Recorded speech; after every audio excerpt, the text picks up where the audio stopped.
Hey guys, welcome back to my channel. Pongal ஹாலிடேஸ்க்கு அம்மா வீட்டுக்கு போயிருந்தேன். அம்மா வீட்டில் பார்த்தீங்கன்னா ஒரு டெம்பிள் வந்து போகலான்னு அப்படின்னு பிளான் பண்ணியிருந்தோம். வெள்ளை கேட்டில் இருக்க ஒரு டெம்பிள் அது டெம்பிள் வந்து ஓம் ஸ்ரீ ராஜகுபேரர் சித்தர் பீடம்.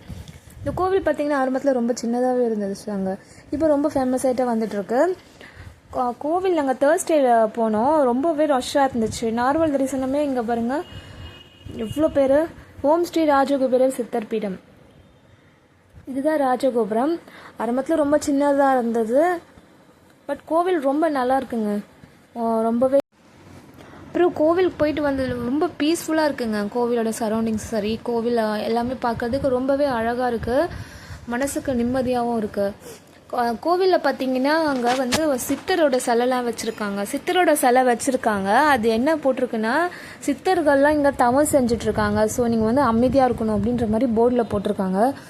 நான் வந்து காஞ்சிபுரத்தில் தான் இருந்தேன், பட் ஆனால் இப்போ தான் நான் இந்த கோவிலை விசிட் பண்ணுறேன். கோவில் ஸ்பெஷல் தரிசனத்தில் போனதுனால ரொம்ப குயிக்காகவே உள்ளே போயிட்டோம். உள்ளே போகும்போது ஃபோனை ஆஃப் பண்ணிட சொல்லிட்டாங்க. நானாக தெரியாமே வீடியோ எடுத்துட்டேன். சாமி பாருங்கள், வா என்னவா அழகாக இருக்குது சாமி. வைத்தீஸ்வரர் முன்னாடி வந்து லக்ஷ்மி குபேரர் இருக்கும். சாமியை பார்த்த சந்தோஷத்தில் அப்படியே எல்லாமே மறந்துச்சுங்க.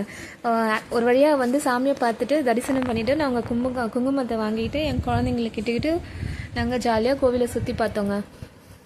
கோவில் ஃப்ரண்ட்டில் பார்த்தீங்கன்னா 2 சாமி இருக்குது. ரைட் ஹேண்ட் சைடு வந்து தட்சிணாமூர்த்தி, அப்புறம் வந்து விநாயகர் சாமி இருக்காங்க. அதுக்கு சைடில் பார்த்தீங்கன்னா இன்னொரு விநாயகரும் அப்புறம் வந்து சாய்பாபாவும் இருக்காங்க. நான் சொன்ன தட்சிணாமூர்த்தி பார்த்தீங்களா, இதுதான். இங்கே வந்து நம்மளுக்கு எனக்கு எதனா வேணும், ஏதாவது உங்களுக்கு ஏதாச்சும் வேண்டுதல் இருந்தால் நீங்கள் எழுதி போடலாம் இலையில.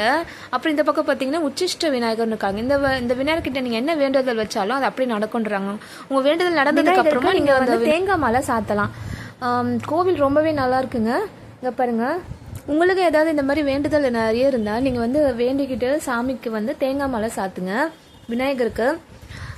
வீடியோ உங்களுக்கு பிடிச்சிருந்தா மறக்காமல் வந்து என்னோட சேனலை சப்போர்ட் பண்ணுங்கள் ஃப்ரெண்ட்ஸ். மறக்காமல் சேனலை சப்ஸ்கிரைப் பண்ணிக்கோங்க, லைக் பண்ணிக்கோங்க, ஷேர் பண்ணிக்கோங்க. பாய். நெக்ஸ்ட் வீடியோவில் பார்க்க